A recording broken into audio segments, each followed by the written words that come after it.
ಸುಕ್ಷೇತ್ರ ಇಟ್ನಾಳ್ ಹಾಗೂ ಗುರ್ಲಾಪುರ ಮಧ್ಯದಲ್ಲಿರುವ ಬಂಡಿಗಣಿ ಶ್ರೀ ಬಸವಗೋಪಾಲ ನೀಲಮಾಣಿಕ ಚಕ್ರವರ್ತಿ ಶ್ರೀ ಅನ್ನದಾನೇಶ್ವರರ ಅಪ್ಪಾಜಿಯವರ ಸನ್ನಿಧಾನದಲ್ಲಿ ಅದೃಶ್ಯ ಶ್ರೀ ಬಸವೇಶ್ವರರ ಛಲದಿಂದ ಶ್ರೀ ವೆಂಕಟೇಶ್ವರರ ಅಧ್ಯಕ್ಷತೆಯಲ್ಲಿ ಕೊಲ್ಲಾಪುರ ಶ್ರೀ ಮಹಾಲಕ್ಷ್ಮೀ ದೇವಿಯವರ ನೇತೃತ್ವದಲ್ಲಿ ಸರ್ವ ದೇವಾದಿಗಳ ಸಮ್ಮುಖದಲ್ಲಿ ಶ್ರೀ ಸತ್ಯವತಿ ಸುಮಂಗಲಾ ತಾಯಿಯವರ ಅಂತಃಕರಣದ ಉಪಸ್ಥಿತಿಯಲ್ಲಿ ಹಾಗೂ ಶ್ರೀ ಚಕ್ರವರ್ತಿ ದಾನೇಶ್ವರ ಅಭಿವೃದ್ಧಿ ಸೇವಾ ಸಂಘ ಸವದಿ ಬಂಡಿಗಣಿ ವತಿಯಿಂದ ಶ್ರೀ ಚಕ್ರವರ್ತಿ ಸದಾಶಿವಪ್ಪನವರ 32ನೇ ಪಾರಮಾರ್ಥಿಕ ಮಹೋತ್ಸವ ಹಾಗೂ ಚಕ್ರವರ್ತಿ ಅನ್ನದಾನೇಶ್ವರ ಅಪ್ಪಾಜಿಯವರಿಂದ ರಥೋತ್ಸವ ಜರುಗುವುದು. ಸೋಮವಾರ ದಿನಾಂಕ 6/4/2026ರಿಂದ ಗುರುವಾರ ದಿನಾಂಕ 9/4/2026ರವರೆಗೆ ಜರುಗುವುದು.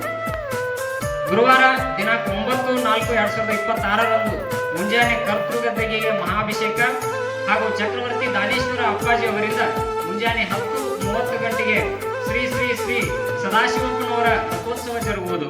ಹಾಗೂ ಅನುಭವ ಹೇಳಿ ಅನುಭವ ಕೇಳಿ ನಂತರ ಶ್ರೀ ದಾನೇಶ್ವರ ಅಪ್ಪಾಜಿಯವರ ಆಶೀರ್ವಚನ ನಂತರ ಮಹಾಪ್ರಸಾದ ಜರುಗುವುದು.